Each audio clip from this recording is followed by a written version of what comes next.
truth you find is the key now. Reach your fear and you will all be free now. Community, it's time to get better. You can't avoid it, we're all in this together. Head high, fill your heart with love and light now. Come together and it will be alright now. Come together, you can't run forever. Come together, it's now or it's never. Community, kids are dying in the streets now. Change your mind, unity is all we need now. Community, kids are dying in the streets now. Change your mind, unity is all we need now.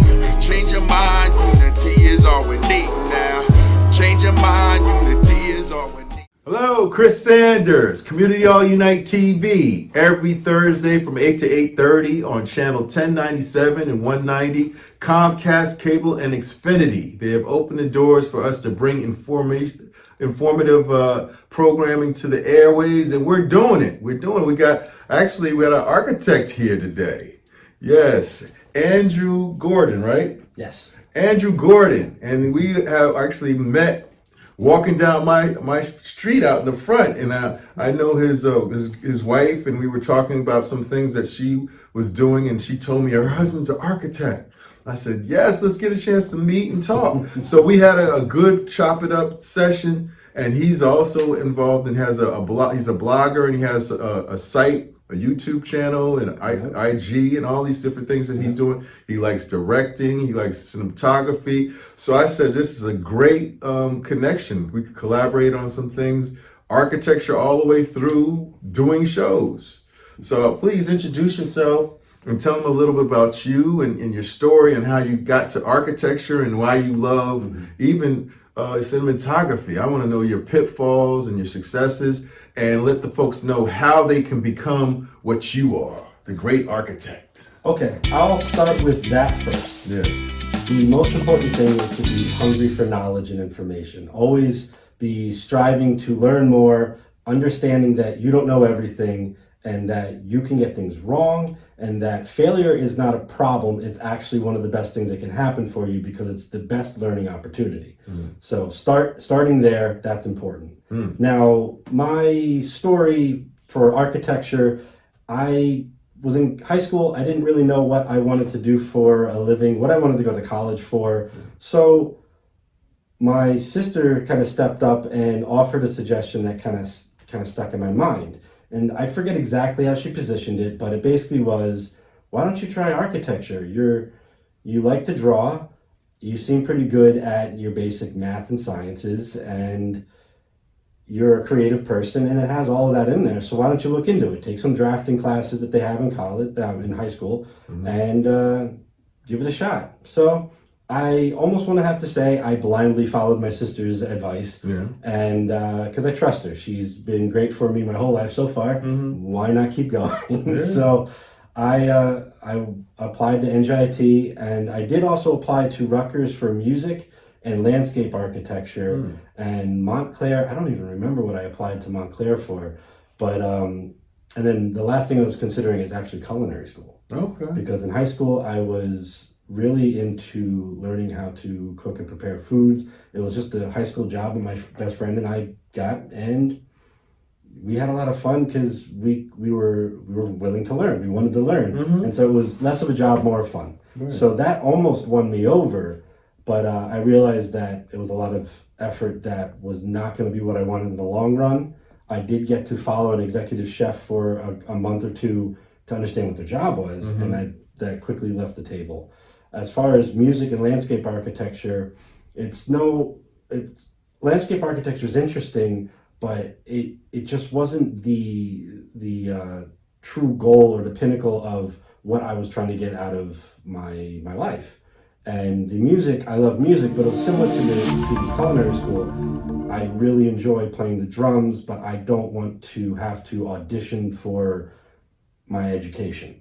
It was something that I only picked up towards the end of my high school career, and it wasn't going to be something strong. That it was going to be a lot of a struggle. I had all of the background to be able to handle what the architecture school takes, and so in the long run, I got accepted to audition for the music. I did get accepted for the landscape architecture school, but I chose NJIT for architecture. Okay. And it was the best decision. It was always a struggle. You're in school, you have assignments, you have to learn on your own how to handle your time and make sure that you meet deadlines, and you also take care of yourself, which honestly was always the biggest pitfall through college.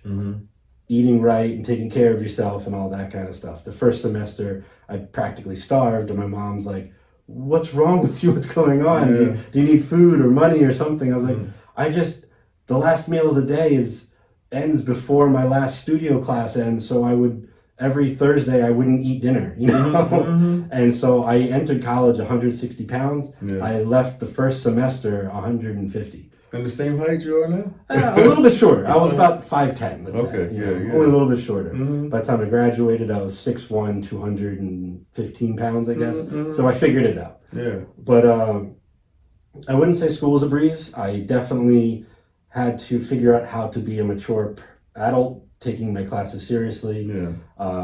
Math, although I do okay in math, I did not want to put in the effort.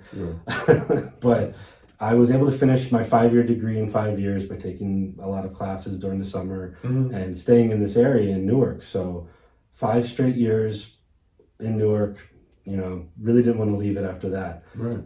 And I was telling you even before we started talking in the interview was I posted an opportunity for an internship with a previous NJIT grad and doing residential renovations in Hoboken, Jersey City, and a little bit of New York. And so I picked that up, and it gave me a lot of experience measuring buildings and hanging tape measures off the front face of them, brownstones, row homes. So it was an extremely interesting experience to be climbing up there and trying to measure, you know, almost 100 feet of residential facade, if you will. But I also got a chance to meet clients and contractors and people that are important in the process. And when talking about knowledge and education, when you're in college, and I feel you have the same experience, they want to give you the opportunity to stretch your imagination in college and not whittle down to facts and details, because in a way there's time for that in the professional environment. Every firm has their way of doing certain things, though there's regulations and authorities having jurisdiction that kind of define certain rules and regulations. But in college, that's your opportunity to really go for it, do something crazy. And I'll remember my best studio performance ever was one semester. We were given an assignment by the High Line. This is before they actually redesigned it and made it a park. And that project, they gave us a map and said, here's your 3 locations. You can choose whichever one you want. And I went, oh, okay. I want to go here, right in the middle of this, because I just feel the concept I want to investigate has me kind of what's the word? Like I can't think of it. It's a bug or something that's kind of living off of something else. Organism, some type of not symbiotic organism. Close to, though. Let's just say I was designing something that had a symbiotic relationship with the residential buildings in the area, where you could enter this. Basically, it was supposed to be a museum and an art space with an auditorium. And I was like, well, you know what? I like this idea of tying it into the community and having somebody enter through the residential space and having access to all of this within that community. And so it then led to this ribbon design where everything's intertwined and so you designed that. And so we that was in school when you this was in school. And although I broke a rule, I broke it with intent. I wasn't just going, oh, I don't want to have to deal with that. Because another thing that I love about design is rules actually help you build a more interesting and deeper design work. So it gives you a guide so that you can focus more on where you want to end up. And it doesn't really hinder you. It makes you think harder. So that was my best experience, where I was able to break some rules and really try something out. I've had other experiences. I failed a studio, and I wasn't focused on the grade as much as making sure I got the experience. And I pursued studios that were challenging and difficult, not just for the sake of the challenge, but that was the only outlet I had to pursue things through the means I wanted to develop. In school, I really learned, I enjoyed, what's the right term for it now? We used like 3D printing and CNC routing machines and laser cutters to develop physical models. I started to do computer rendering models, and I personally was not inspired by it. I didn't enjoy it. But when my professors say, well, then make a physical model, I was like, oh, okay. So every project was 90% presenting a physical model, 10% some drawings that looked pretty sad. Honestly, did not develop my skills until only recently. Right. But that's part of the journey, is figuring out where you have to pursue what you're inspired by and excited by, so that you have that drive to take on the challenges and find your way to succeed at them. And so, like I said, I failed the studio once and took it the next semester again.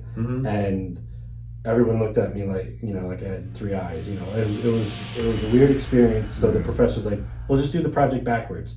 Figure out what went wrong. Start at where you ended up and find a new beginning, and then fix your problem. And as much as the guy could get under your skin sometimes, it was exciting, it was interesting, and I ended up succeeding.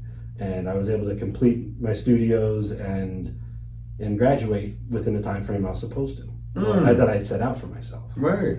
So you were able to catch up over the summer or something? How was Yeah, it? every summer. I don't think I took any winter classes, but every summer I was in school for almost full time. Sure. Yeah, now my experience in college was that I was sleeping on desks.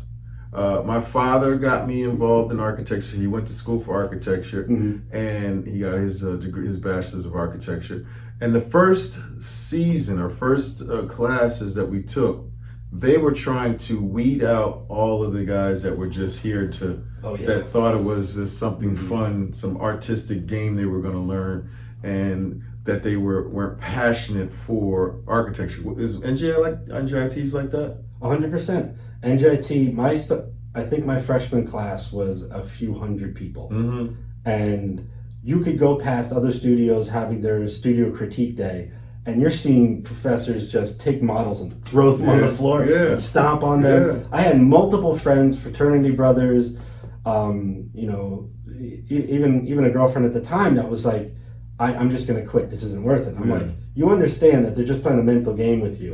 If you don't take any of this personally and you just keep working, like you can get past this level. The challenge really comes, at least at NJIT, my experience was the challenge comes around the third year of a 5-year degree, because that's when they approach you again and they say, well, you could do 4-year degree, and then you can use that to pursue something else. And so I had some friends who were like, you know what, I'm going to do construction management.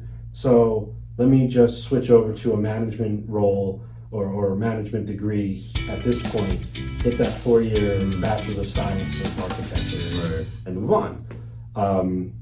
And if you don't know, you have to get a license. In order to get a license, you have to have a master's then in architecture after that. But the 5-year degree allows you to go right into accruing all of your credits for your internship period and all of that. So your license, but then at NJIT, that's also the year where you start to choose what professor based on what subject matter they're going to focus on. So it could be city planning. It could be more of even an industrial design thing. At the years I was there, that's when the industrial design school at NJIT was starting to develop. So they let the architecture students kind of test the waters. And so that's where I started to choose my things. But yeah. Sure. And so did you ever say that, oh, architecture is not for me? I don't think I ever had that. You never said that? Never. From college to now, the only time I ever have a thought that's remotely in that ballpark is not about architecture, because I don't think there's anything wrong with the industry. I am a little frustrated with how everyone outside of the architect treats our industry and treats our role in the process. I think that we used to be looked at these master builders, and over time, because of different litigation through different situations, we as an industry and as a profession have tried to protect ourselves and have reduced what scope and responsibility we own so that we can be safe and be able to continue practicing what we do.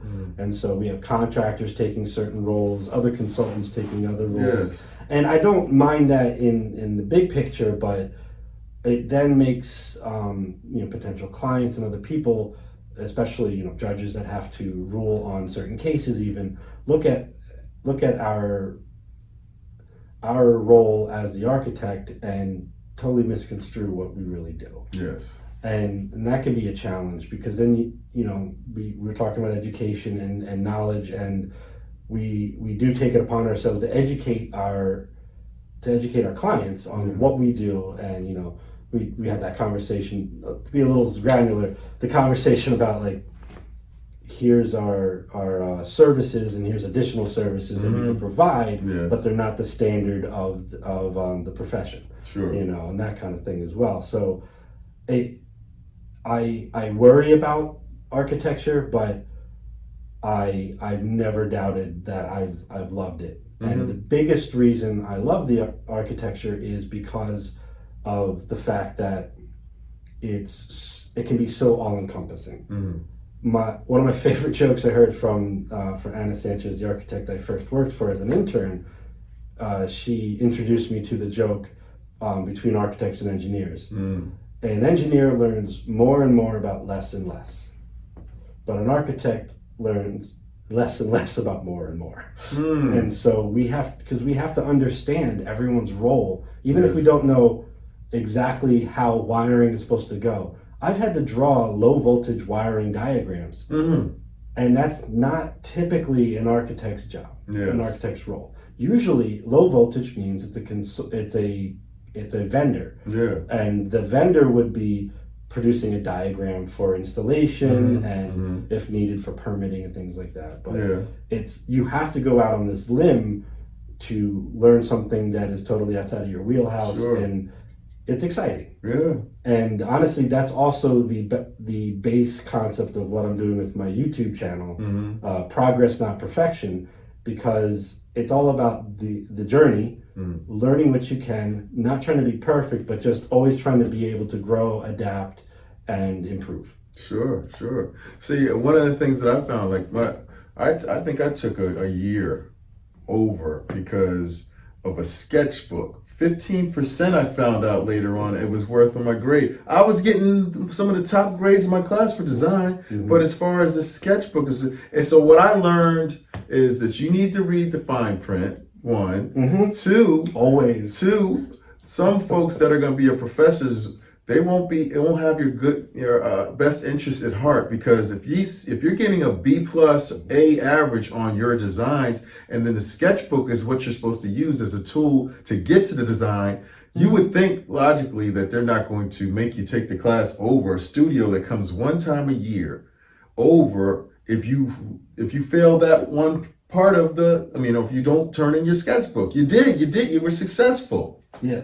Sometimes you have a professor that's willing to hear you out if you can present yourself well enough. Yes. I had one opportunity, because I had the same problem. We had a graphics studio, or I should say just one graphics class. And I don't even remember the type of assignment, but I knew that I chose the Newark Library. Yes. We had to do a type of, I want to say it originated in like Greek architectural development, where the concept is a plan, part of the plan could then suddenly become a section, which became a perspective, which became another thing. And so all of this is not even a collage. It all ties together. Lines meet lines, and there's a perfect alignment where you're kind of constructing a general snapshot of the full piece. Like a metamorphosis. Yeah, and it's like, okay, let me get an elevation, let me sketch a perspective of the exterior, and then get a detail of that, and you kind of combine them nicely on a sheet. And I did not complete it. Really, I had like 4 individual drawings, nothing communicating between them. No, it wasn't a holistic piece. And that professor was like, all right, this summer, if you redraw that, I'll raise your grade. I went out and I did the work, and I'll tell you what, this is another learning experience. Sometimes I get really frustrated with people and how they interact with me, and he disrespected me in the way that he spoke to me one time. So as I'm saying, I did the work, but I did not want to turn it in. Interesting. I have it still sitting in my portfolio in my closet. Right. I did the work, never turned it in. You know what? I respect that. That takes some cojones, so to speak, to say, you know what? I'm going to turn my back. I'm looking at this guy. He's got the golden ring for me to grab, and just because he disrespected me, I'm going to not address the requirements and not hand it in. That is really. I never heard of anybody doing that. I didn't have anything to prove. You have it, but you just said I'm just gonna turn my back on him, and almost what you're thinking that you're doing is hurting his feelings or something, but you're really not. I mean, in so many words, maybe not giving him satisfaction. Yeah, I had nothing to prove to him. Right. I proved to myself I could do it. You could do it. I'm satisfied. Because I wasn't like I had a failing grade, Yes. but I felt I was unfairly treated to begin with. Where he nitpicked a lot of factors of my work, and I get that I did not complete the full assignment in all aspects, but I knew I could do it at that point, and I was like, fine, I'll take the C. It was a C grade. Yeah. That's fine to me. Right. It passes. What I was frustrated with is, and anybody that watches our interview that went to school with me may recognize exactly who this was, but he would often have us sit there and go, look, okay, this is how simple it is to do a perspective drawing. And we're sitting there crowded around him as he's on the desk, and he draws his whole perspective. Don't get me wrong, he did it well. And his method was tight, but his arrogance was very frustrating. Yes. He would go, see, it only took 15 minutes. And we're all looking at our watches like, that was at least 45. Like, the class is over now. And so because the whole point, we were debating with him, he was getting frustrated with us and yelling at us about, why can't you just finish this assignment in 10 minutes? And we're like, it takes more than that. He's like, watch this. And he was wrong. Blatantly wrong. Yes. He used to call me out because I was trying to get to class on time. I had to eat something. I walked in with some food, and he kicked me out of class. So I get it. You need to respect certain people's profession, just like I'm arguing that architecture. So you regret that, not turning it in? I don't regret not turning it in. I regret certain behaviors that it still took until I was in my professional career to get that last lesson learned, which I will get to in a moment. Yeah. But I regret how I behaved with, bringing food into class. Yes. Because if they said, I don't want you eating in my class, I get it. I am paying for school, and people make that argument. It's like, you're paying for school, so this is me, not you. Yeah. But they also are putting in their time and effort. Yes, it's for their career, but it's still a mutual respect factor. So I understand that he was trying to reach out and and do what he could, but I had trouble with the person, and I left it as, all right, I know I could do the assignment. I'm moving on. I have a passing grade, and we already had enough trouble. But honestly, after the fact, he didn't hold it against me. Every time I saw him, he became the dean of the School of Architecture. And every day you would see me, you go, hey, Andrew. I'm like, hey, how you doing? Yeah. So it wasn't a problem. He just gave me an opportunity in the end that I satisfied what I needed out of it. Can that transfer over to that stance that you took? Can that transfer over to if you had a client that you had a design concept that the client maybe didn't grasp hold of, and you sometimes have to fight for your design and kind of present it in a way that you can show them this is the best solution for your problem, and they're not basically saying that I don't want that, and you'd be like, okay, well, if you're not understanding this is the best solution, and this is going to be the best presentation, and this is a representation of my firm, and I'm not going to work with you. When it comes to actually arguing over design, my role hasn't typically been a lead designer or anytime I've had design work, because early on I worked for a firm in Springfield where I would do more industrial design and small architecture, and I was developing design concepts, but because we did it as a team, it was never an individual thing, so I never felt personally invested to the point that I wanted to defend. I relied on trying to find what objective purpose I could include in the presentation. Mm-hmm. So they understood that if we pursue this way, these are some benefits you'll get in an objective way. Mm-hmm. You know, try to speak the language of the person that you're presenting to, because you have to know your audience and work with that. Yes. And then you'll have more success. And so right now, I'm not involved or have really the most responsibility on the design side of the work I do. But because I understand design and I come from a firm that is full of designers and a lot of opportunities still to stretch the design brain, I'm able to present some concepts, and I let the client choose and own what they want to own, because their involvement is important, and they need to be satisfied. And if they feel they've made a decision and they've incorporated and been a part of that conversation, they will be more satisfied. That type of thing, you know, we don't ever get a chance to do it. I mean, we have more of a, you know, because everybody doesn't understand that. So, I mean, that's one thing that I feel like that's the architect. If anybody's interested in architecture, please look him up. I co-sign on this. Yeah. That big roof that went out like that looked like your hair. So give them your blog and tell them how they can find you, and then we have to wrap it up because we're over time, but that's all right because we're gonna edit it. But yeah, let them know. So once again, my vlog on YouTube is Progress Not Perfection, and then on Instagram I'm also under the same name.